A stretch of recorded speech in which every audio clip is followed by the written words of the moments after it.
Yes, well, as Sean mentioned, we are involved in abortion ministries throughout Orlando and Altamont and around the areas. Right now in America, there are about 3,700 abortions a day, which is 1.37 million a year. And so we're doing what we can to fight these abortions. And one beautiful lady who's going to share her testimony is Chrissy.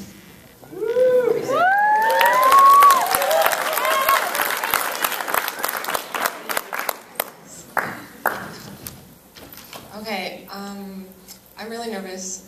I've never spoken in front of more than like 20 people. And I want to warn you that I'm going to cry. So, there we go. This is my testimony. I was just finishing my medical assisting courses, and my internship was at a women's health center. I was going to be taking vital signs, answering phones, checking the patients in, and drawing blood.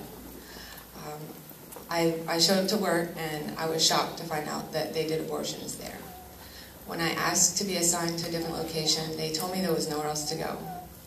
In the weeks that followed, I was gradually introduced to the horrors of that place.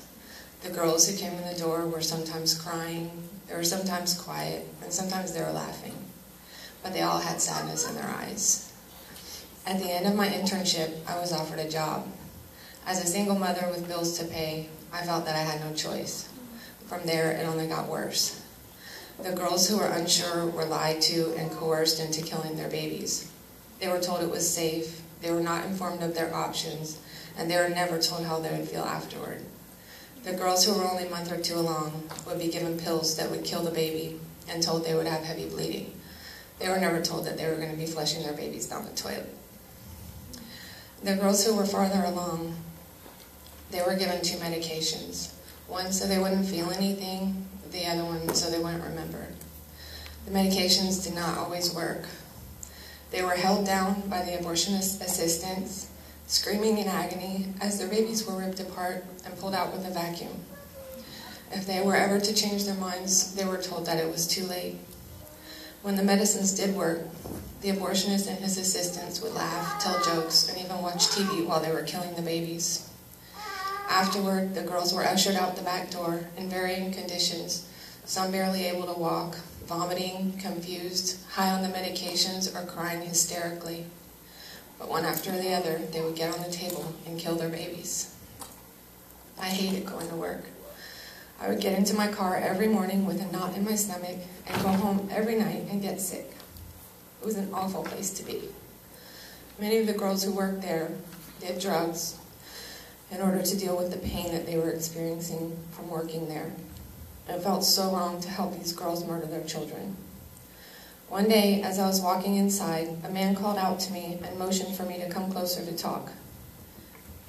His name was Daniel. He invited me to church and asked if I knew what I was doing was wrong. I did, but I had to pay my bills. I went inside.